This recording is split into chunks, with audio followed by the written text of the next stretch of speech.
So thanks for coming to my talk. It's been a pleasure to be here and experience all the fun and talk with the developers. And so I'm going to be talking about the GWT Eclipse Plugin and what that is. So a little bit about me, just to go over it real quick because it's getting recorded.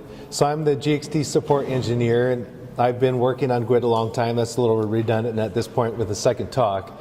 And I enjoy working with the structured GWT apps. And my whole goal is about making development easier. I see a lot of struggle, especially in just the bread and butter of IDE development and debugging. And so I look at that process, and just for myself, I go, can I do this faster, because it eats up my time in debugging GWT applications. And so before I get started, here's the alpaca, the two alpacas and the llama and some of the goats. Of course, those are my two daughters there. And we have a little bit of acreage north of Seattle. And so my daughter's showing the goat, and my wife and I, we like to take our kids and they show the goats at the fair, so it makes it kind of fun. So thank you for everybody for coming, and thanks for Sencha and the Google Cloud teams for actually helping make this plugin come to fruition and to be able to support the plugin. I've been working with the Googlers that support GPE, the Cloud Tools plugin, and I'll cover that in a little bit more detail in a moment. So what's the purpose of using the plugin? The GWT Eclipse plugin features provide engineering conveniences you don't get from everyday text editors. So when you look at using the GWT Eclipse plugin, it actually helps because it provides the launchers for debugging, the editors for editing JSNI or JS Interop, or the special features that GWT provides. And I suspect you'll find the features that will make development easier by providing a consistent building environment for debugging your application. So a little brief history about the GWT Eclipse plugin. I started, well, if we look at GPE, the Google plugin for Eclipse, it started back in 2009. And so the plugin has come a long way. And the development, it carries a bit of baggage because we can see 2.8 has come out, and it doesn't suit all the environments. And so what I did is fork the plugin at some point to say I wanted to be able to improve the plugin and add features to be able to, and so my whole goal was to work with the Google Cloud team at that time to be able to help bring patches into the plugin. And they had a point in history where that wasn't a big concern of theirs, so I forked the plugin. And so we had what I call version 2, the GPE fork. And so I did that about April 2015, and from there I tried to improve it. I added the Thomas Breuer Maven configurator and some features beyond that, some bug fixes. And so then we have the Google plugin for Eclipse. They started revving development with a new Cloud Tools plugin. So they're looking at deprecating GPE in the end of 2016 here. That means they're not going to be putting new development into it. They have a new Cloud Tools plugin, and I'll explain how that integration and those features impact us if we use like such Google App Engine or the Google Compute for our hosting our web application. So then, instead of doing a fork, we can separate those cloud features out of the previous Google plugin for Eclipse, because then Google is now maintaining that in their own plugin. And so we only need to have, as a community, worry about the GWT Eclipse or GWT features in the plugin that take care of launching and debugging and pushing it to the web application or web app directory. Or in the case of mobile development, push it to the phone. So then I started in July 2016 to rev development to match Google's development in the Cloud Tools, so we could separate the features out in both. They would separate it and we would separate it, and bring it back together in an integration. So the GWT Eclipse tooling evolution this is a little bit of that history in a visual format. So here we have Google plugin for Eclipse with both features for the cloud and GWT. So then we took it and forked it so that in that fork, of course, there's both the GWT and cloud features. And then from there, I took it and put a brand new namespace on it to separate it from the Google features, to bring it in just to have GWT features. And so that became what I call version 3. It just, version 2 and version 3 just help make a distinction on what we're talking about. So if I get a support request, what version are you working on? It could be the fork, it could be GPE, or version 3, the GWT Eclipse plugin. And that's the only has GWT features. And then the cloud tools for Eclipse is going to be released in a beta anytime, and they could have done it, you know, during while we're out here at GWTCon. So they're looking at starting to make announcements for that Eclipse plugin. They also have an IntelliJ Cloud Tools plugin as well. And what that means is that Cloud Tools, you can host your App Engine, your web application on App Engine, or App Engine Flex, which is a compute container platform for App Engine. And then if you want to integrate with those cloud tools, you can have both GWT and cloud tools features by using both plugins together. So you install the GWT Eclipse plugin and the cloud tools. So the GWT Eclipse plugin features currently exist. What still exists? What we have in the GWT Eclipse plugin that makes life better and more productive for web application development, or what I like to do is say application development, because it could be for native or for mobile as well. So GWT features have not been removed from the GPE on the migration to the GWT Eclipse plugin. And so we still have SDK to selection. I added the 2.80 SDK and the 2.7, so you can easily, if you have a Java standard, you're not using Maven or Ant or some build system to bring in the SDKs, you can simply select it and it will add the container to the class path.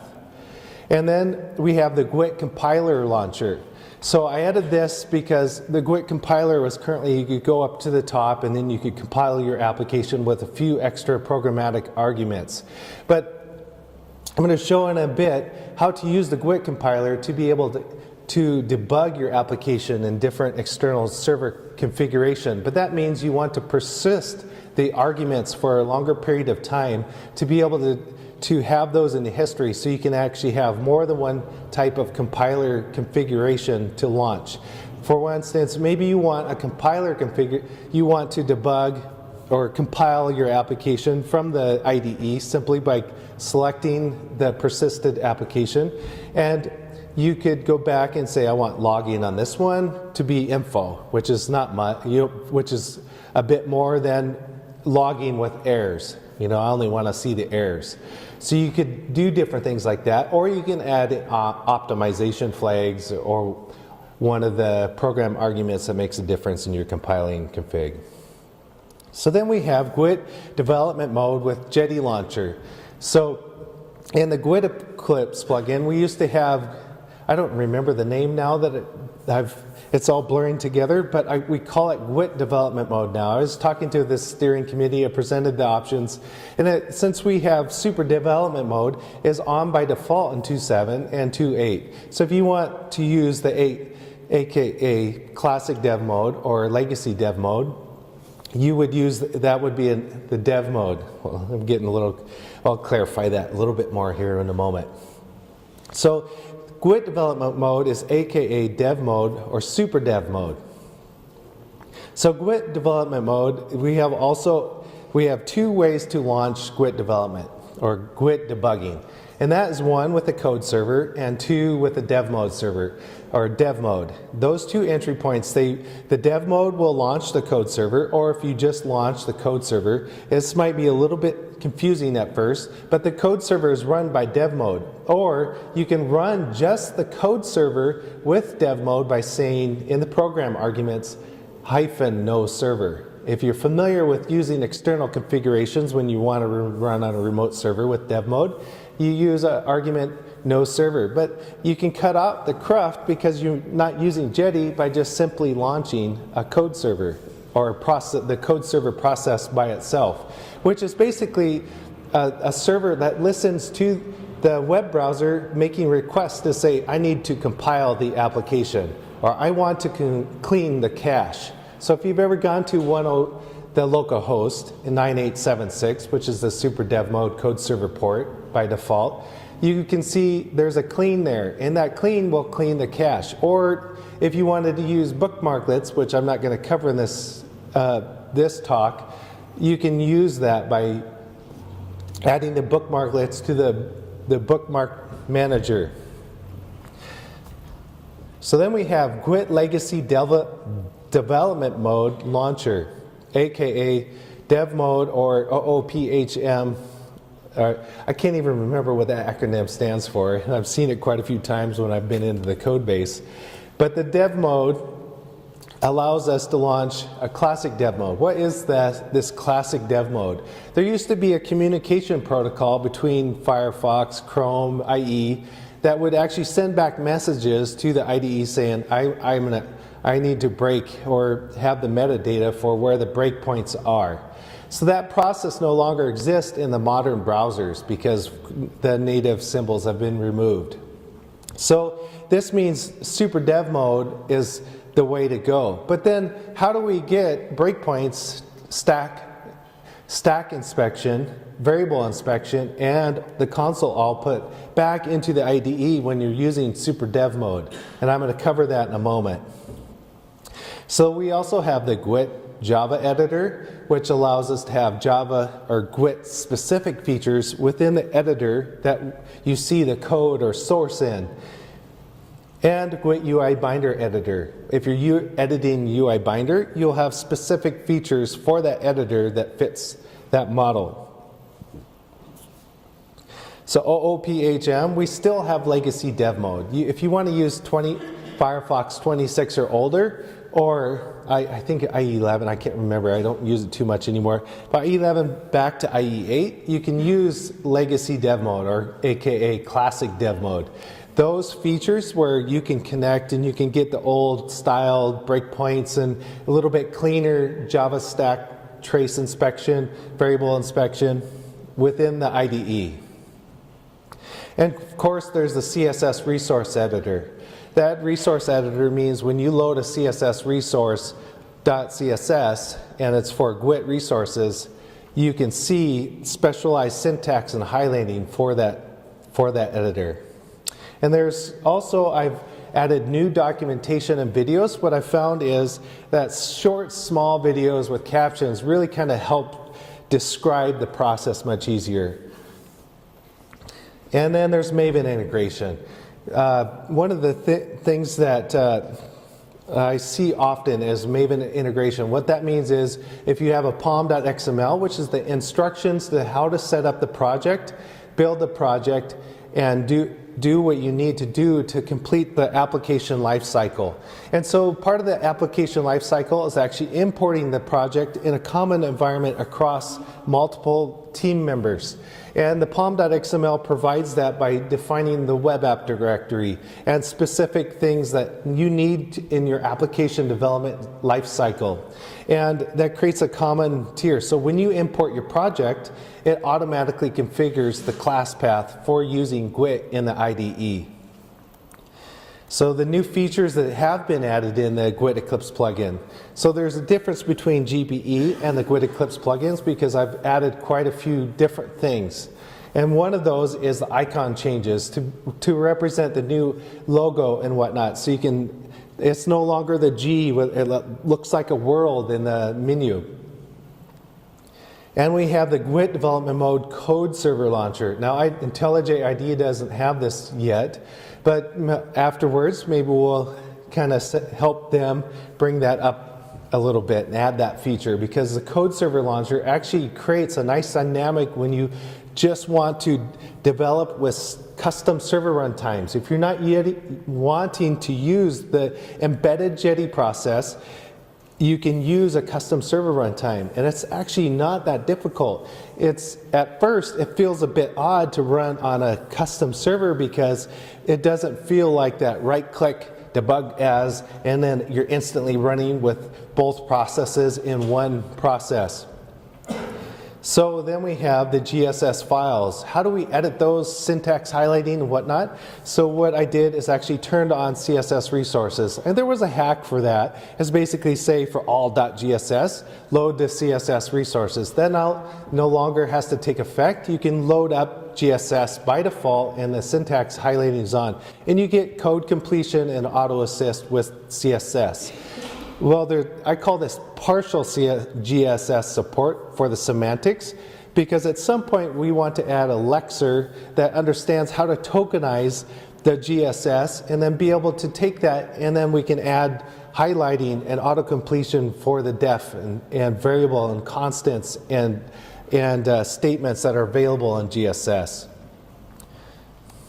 So we have also a GWT. Let me back up. GWT has a facet system that is based on multifacets. Now, at times, it doesn't seem like the facet system is a very added value. But what I've found is you can take and have multifaceted projects such that you could add the GWT facet, which adds features for running GWT specific things in the logic in the background and the internal structure of Eclipse. So then you can use server runtimes, which is a part of the Eclipse WTP. WTP means Web Tools Platform. That Web Tools Platform uses the facets to turn on features for deploying to that, such as you can define you have JavaScript in it and different versions. I won't cover that in greater detail, but I'll show you how that works with a video here shortly. And then we have Thomas Breuer created a wonderful Maven plugin. And so we have project configurators. So if you import your project, it automatically sets up your configuration with your web app directory, your class path, so that SDK gets added to it so you don't have to fight with red underlines in Eclipse. And of course, some bug fixes. You know, if you get an annoying dialogue and you see an MPE, that's the most annoying thing with Eclipse. And I try to take care of those ASAP. So if you ever find a bug or an issue, please submit it, so I know that you're struggling with it, and so we can get it maintained, or so I can help maintain that and make it a better experience. So overall, I've added a few more test cases which actually run through an entire process so we get a quality build. So every time a pull request is made, it builds. Every time we go to staging, it builds and runs the integration testing. So we have automated processes that start up the development modes and actually checks to verify that it was working properly. My goal is to add more test cases and more integration testing for some of the newer features so we can have quality releases continuously, quickly, and often. So that way we don't have to regress in the nature and we can have the bread and butter for debugging GWT apps right at our fingertips. And also I've added, I mentioned earlier, the GWT 2.7 and 2.8 SDK selection, and that's available to add that container to your class path within Eclipse easily. In the previous GPE we're stuck on 2.6, and maybe in the fork I added 2.7, and now we have both. I think if you have 2.4, 2.5, you let me know. I don't know of too many more projects, but that could be an option to add. I try not to go there though. So, and then I've added the GWT Compiler Launcher. That means you have a launcher configuration, and I'll show a snapshot of that. Basically, you can go to the top or right-click on the project and go Debug as Compiler Launcher. So that means it will start a compiling process by default for that project, and you can go ahead and add your custom program arguments after that, and you can create two launchers by basically duplicating that process, and you'll have that available in your shortcut menu for launching compiling processes. It's just another dynamic or tool that you can bring out of your belt to shortcut the process. It also allows for easier class path configuration because you can mess with your class path. So let's say your build process is mess something up. Well, you can custom modify the class path and kind of debug that in a little greater detail with the compiler launcher because you can touch the class path resources. And so the extensions, what are extensions in Eclipse? Eclipse basically says, I have a plugin and I'm going to extend this. So other plugins could extend the GWT features, and I know some folks are doing that. Well, the namespace has changed from com.google to com.gwt plugins. So this means if you're coming from GPE and you have a standard Java project, it may not, if you look at the .project, which is the Eclipse configuration for the project, contains the name and a few other attributes that basically says to the IDE where it's processed its attributes or properties to keep the application or project's configuration has been named to com.gwt plugins. This may cause some issues with project change. So if you install the new GWT Eclipse plugin and import your project, there may be a slight problem because it doesn't understand com.google. So you may have to hand modify it, but if you're with the Maven project or Ant, it should automatically do it. Now, if you let me know of your cases, if you do use a plugin, you come over, let me know of the issues, and I'll try to automate the process. But I'm just warning you, if you do, just look at your .project and do com.gwt plugins. But if you have a Maven project, right-click, Maven Update. Maven will run the configurator and update your project configuration automatically, depending on what was specified in the instructions in the POM XML. So the nature definition has changed to com.gwt plugins.gwt, core GWT nature. So if you look at that, that turns on the nature for the project. It means the editors can open, and they open with the GWT nature.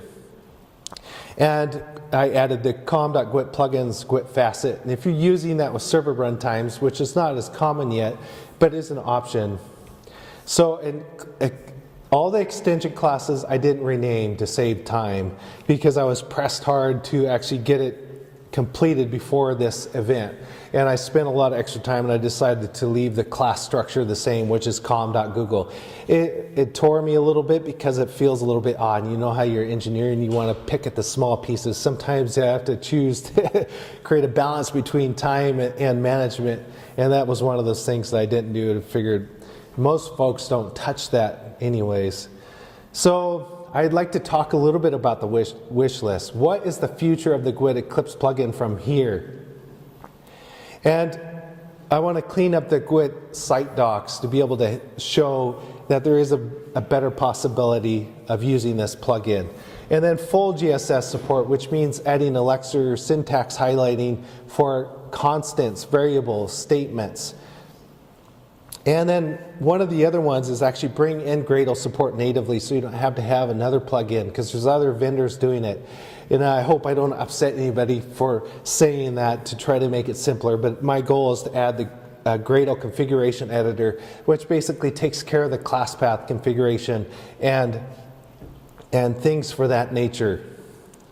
And the GWT designer, it hasn't died. I know there's folks that ask me, that company that made it, I can't remember the name of instantiations or whatnot, but anyways, they have a nice structure for, and maybe we could do it for elements and be able to render elements. I took the GWT designer and actually booted it up and have it in a working configuration with a little bit older version of GWT.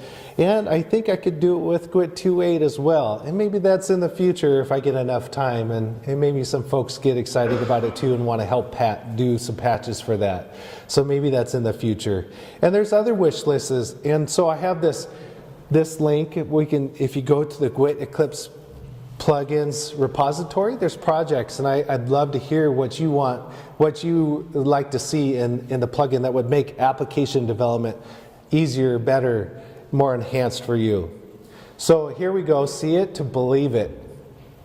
So the Eclipse plugin is available in the marketplace. See, it's actually one of the easiest places to go to install the plugin. When you go to the top menu or wherever the menu is on your OS, you can go to the marketplace, and it's available in the marketplace. And that makes it easy to install. You don't have to go copy and paste an update site. You can do the update site. I have that available on the site. And so from there, this is what it looks like. It's a little bit small here. I can't zoom. So basically, I'll describe it if you can't see it. You have the main feature, GWT Eclipse Plugin 3.0, the GWT Eclipse Plugin, and then you have the two SDKs, 2.7 and 2.8. And then we have the JavaScript debugger with source mapping support. That means that's the SDBG plugin, if you've heard SDBG. It's a JavaScript debugger which allows us to connect to Chrome and be able to marshal that data, debugging data, back to the IDE. So it's similar to OOPHM, but runs in a separate instance or process within the IDE. That gives us the same type of ability to do stack inspections on exceptions or pausing on the runtime of the thing and inspect the variables. And also you get the console output in the console viewer. And I've spent some time in revising a separate site just for the Eclipse docs. So they have specific features, you can find it there, whether it be the compiler, the debugger, the launcher. I concentrate on those main things to help do it, and I try to provide YouTube videos that basically show that process to give you a little familiarity. We have lots of new folks trying GWT. I want them to be able to look and say, oh, well, that process for actually debugging, which is doing the compiling and putting it in the web app directory, to be able to see that process and to think, well, that's easy. Maybe I'll use GWT too. And so I have lots of videos. If you go to the GWT Eclipse Plugin v3, I've got 6 or 8 videos, and I continuously add. There's lots of different angles in debugging, lots of different angles in using GWT Eclipse. Some use it with this, some use it with that, and I try to cover that in the little videos. So we have GSS. GS has syntax highlighting, content assist, and CSS color chooser. The color chooser is kind of fun because you don't have to go outside of load up Chrome or what your favorite browser and go to some color chooser site to choose your favorite color. Maybe that's not the best, not everybody does that, but that's something I do now and then. And here's an example of it.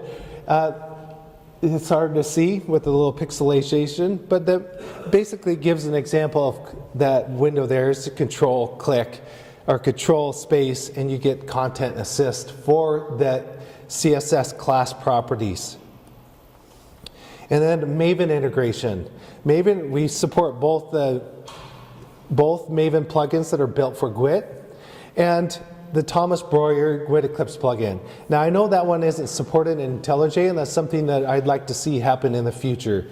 And then we have the GWT Mojo, or that was the other name of the plugin. And then I'd like to add Gradle support to make sure we support the other build environments such as Ant, Gradle, maybe Bazel in the future. So the development mode launchers, what does that look like? So they come in 2 flavors. That's dev mode and code server. Dev mode is what we've been using for most of the time. Code server's the new launcher, basically cuts out some of the dev mode cruft. Dev mode basically proxies the program attributes and pushes them into the code server. So you really don't need that process if you want to run external server. You can, instead of saying no server, you might as well use the code server launcher. Now these processes can be run in different ways, such as from Maven, you can run it on a command line and boot the process. And here you go, you can see the launchers. The 2 launchers, in the launcher menu there, we have the GWT Development Mode, and I put brackets around code server and dev mode so you can actually tell the difference. And to create these launchers, you can go and right click on the project, go down to debug as or run as code server launch, GWT Development Mode with Jetty, which will create a dev mode with Jetty embedded instance, or you can do that with the code server. And then we have Legacy GWT Development Mode with Jetty. And this is the old process if you want to run with Firefox 26, IE8, all the way up to 11, but it won't work on Edge. And these browsers are a bit older, so you get older dev tools in an older environment. And I understand the pain from switching from dev mode to super dev mode, but I think you'll like super dev mode web speeds if you're using classic dev mode or legacy dev mode. Once you get web dev mode speeds and the Java debugging experience back in your IDE, I think you like it, but maybe you're experiencing the configuration difficulties. How do you run this new super dev mode process with your project? I spend a lot of time with customers just basically walking them through the process and understanding those configuration options to be able to help get you there. So no support, I have to reiterate, there's no support for the new Chrome, Safari, or Edge with legacy dev mode. So there's advantages of actually upgrading to the newer dev mode or newer GWT development mode, or basically super dev mode. Yeah. Okay, so we have GWT development mode with Jetty, or super dev mode, aka super dev mode. Dev mode runs with both Jetty server and the code server. I've been saying, so if you go to the debug as GWT development mode with Jetty, this will actually rerun a previous created launcher config, or it will create a launcher config if it's a brand new instance of it. So you can actually go in and erase your launcher and go back to debug as, and go to the debug as GWT development and create a new launcher. Start the Jetty dev mode. Well, dev mode initiates the web server and the debugging experience.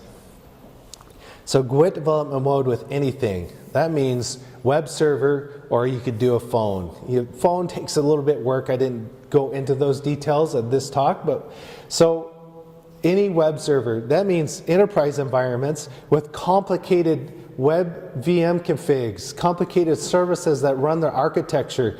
This is an ideal experience for that type of configuration. I've seen some funky web configurations when you go in. They're trying to use the embedded Jetty to actually run the process to emulate their stack that is actually out in production, but then they run into all kinds of bumps because they don't have those services available in the local workstation.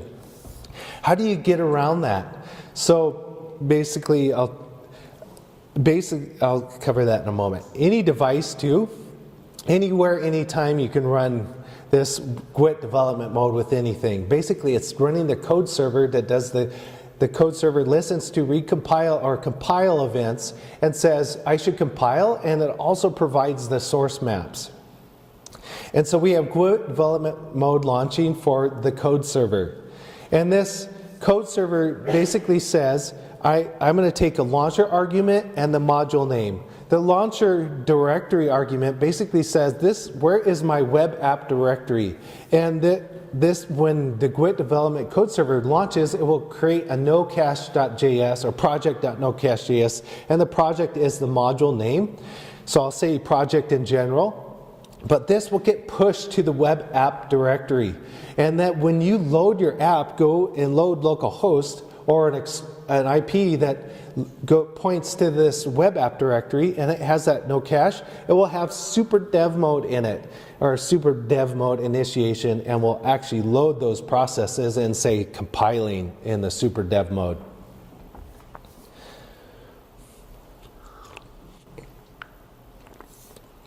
And if you're using dev mode as a launcher, it would be the hyphen war argument is the same as launcher directory argument.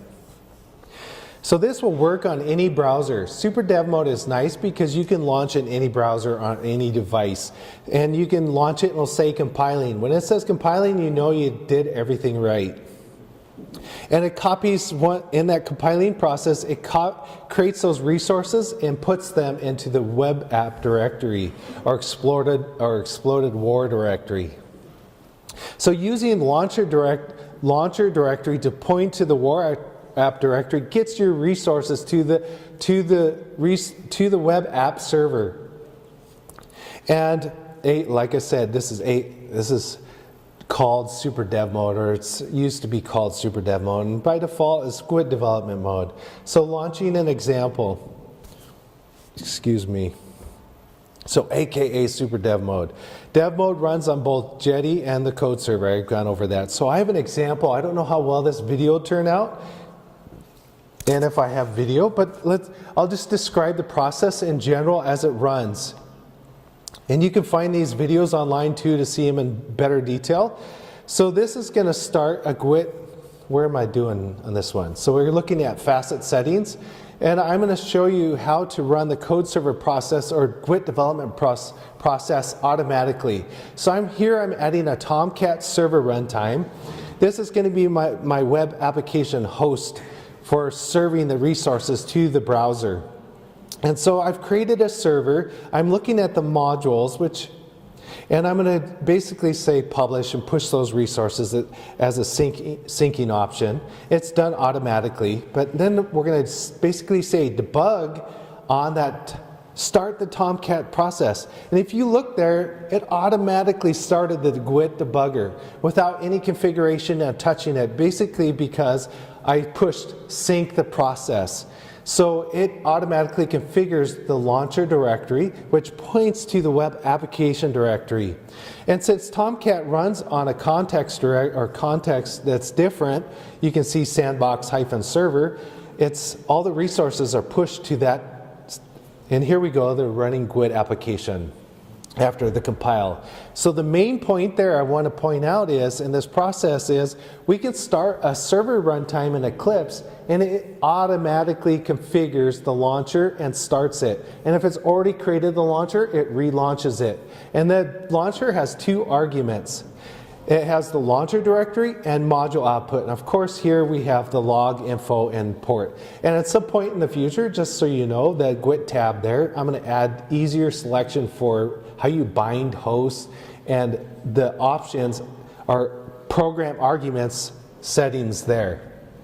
So here we're going to restart the server into when I start a server in the debug environment, that means I have breakpoints I can breakpoint in the server side code.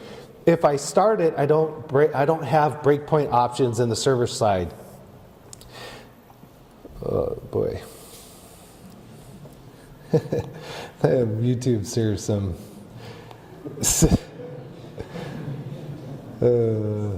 oops, I pressed the wrong button. Got embarrassed there. Okay, so that's not exactly what I would say kosher. Oops, okay, so here we go. Play from this current slide. So running, I apologize for that YouTube selection. Okay, so running, wait a minute. Am I looking at play from the current slide? Okay, looks different on mine. I forget about that. That threw me off there. Sorry about that. So running external web server. This external web server could be on a different IP. How do you deal with that? Now I'll make sure I go back. Okay.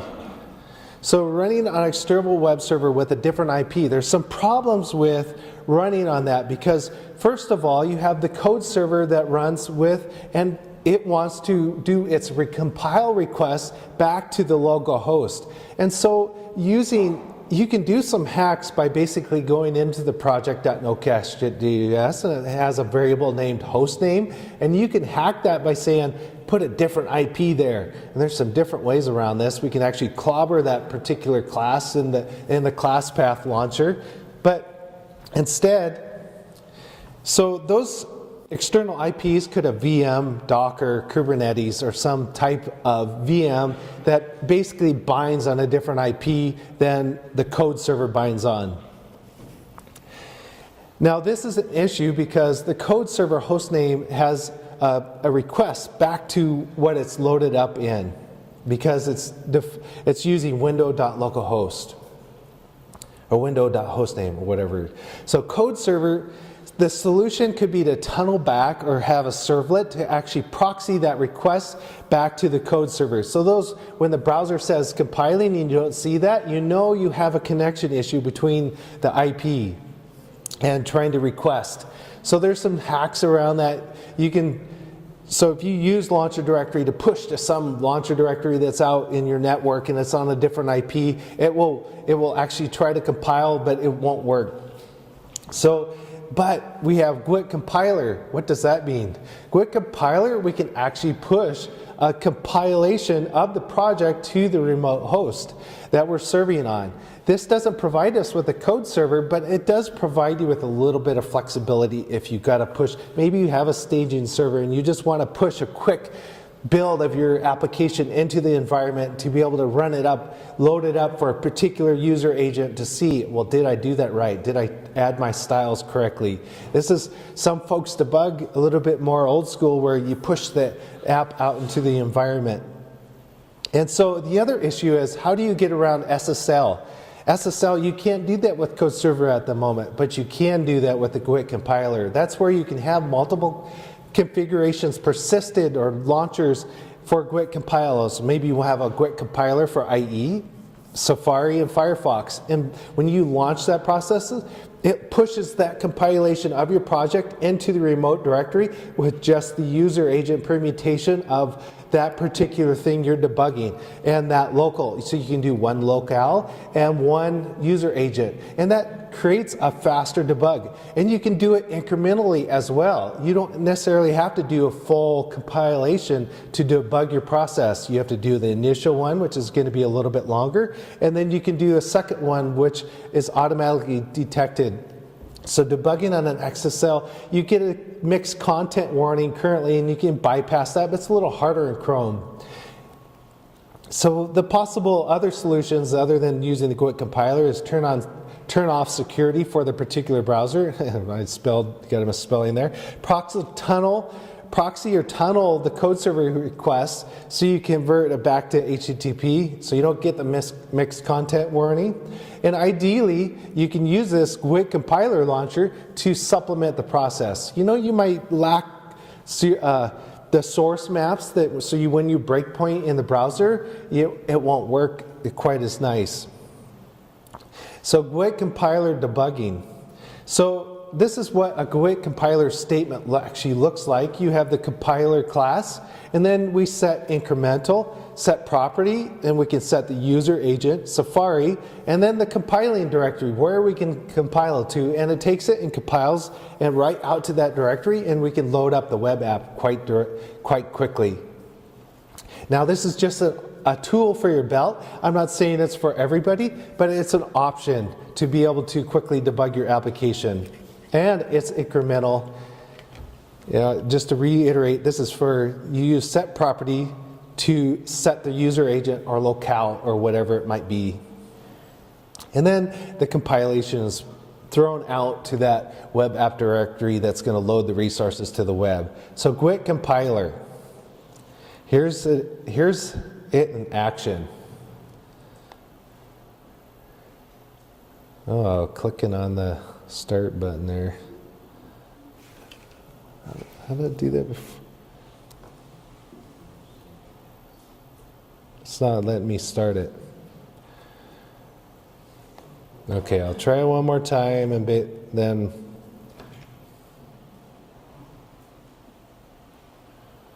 GWT compiler launcher.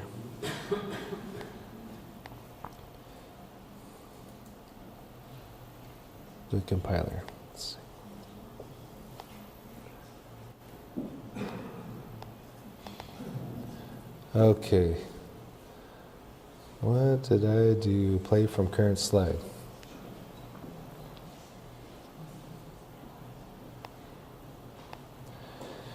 Okay, I don't know how to press on that, so I'll talk through the process. So the GWT compiler launcher, basically when you go up to the project and then you go down to the menu and it says GWT compiler launcher, it will create the compiler launcher for the first time. If you do it a second time and you've created one compiler launcher, it will reinitiate the process that you previously created. So you can create it and then repeat the process to rerun it. Well, let's say you duplicated the launcher in the launcher menu and you have two compilers. Well, if you start it, will actually ask you, it will throw up a dialog and say, and show both options. And so you can start a previous with logging and maybe without logging. And so that's the GWT compiler process. So now let's talk about IDE and Chrome browser integration. So what does that mean? SDBG is a JavaScript debugger that makes JavaScript debugging available in the IDE. So this connects the remote browser with the IDE, sort of like the OOPHM process with the older legacy debugging where the messages were sent back in a back channel to the IDE. And SDBG JavaScript debugger makes JavaScript debugging quite simple. Basically, you get the console output. Now, to get the console output in debugging, you have to have the Chrome inspect. This will work in Chrome only, and you have to have the Chrome DevTools closed. If you open up the Chrome DevTools, debugging now assumes that it's going to be in the browser. So it's in that area. You can see this, the variable inspection and stack inspection in the browser. Now let's say you close those DevTools. Now if the process is running, it will run in the browser, run in the IDE. And so with them closed, it will run in the IDE. With them open, it will run in the browser. So you can switch back and forth and have different contexts. I like the IDE because you can quickly go, I'm going to put a breakpoint in the code on the Java editor in Eclipse, and when you run at runtime and it gets to that point, it will break and it will stop. It will bring up the variable or stack and show you where at in the stack you're stopped. It will show the variables over to the right. Now there's one difference between the legacy debugging and the JavaScript debugging, and that's with the variable inspection and stack inspection will have the JavaScript-ish variable names and stack names. So the difference is you have to kind of convert them in your head a little bit, but you understand there's an underscore and dollars and maybe some numbers there at the end, at the end of the variable or end of the stack. So you do a little conversion, but when it will pause on the code where you're at in that stack. And so breakpoints can be done in the IDE as well as Chrome. You don't have to suffer and feel like you got to go out of the environment to debug your runtime processes. Although there are times where you might want to do inspection and variable inspection in Chrome and kind of toss back and forth depending on how you want to do your workflow in application development. So stack inspection and variable inspection and console output can all be done in the IDE with the JavaScript debugger instance running and the DevTools closed in Chrome. So this video, I'm going to show the breakpoints, and I'm going to figure it out this time because this one's fun. I got a few more minutes. This is pretty much the last video if I can figure it out. If I can do, maybe I could.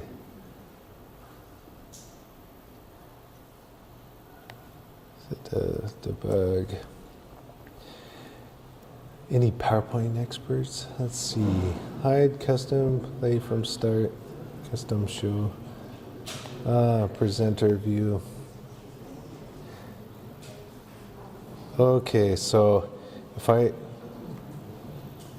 we go to the browser, go to YouTube, we can look up the channel. Let's open my GWT Eclipse Plugin channel. So here we have all the videos that you can see, and then we'll look for SDBG. Here's the JavaScript debugger. And we'll zoom in here. Okay, so as this takes a moment to load, so SDBG is a separate instance that runs next to the process.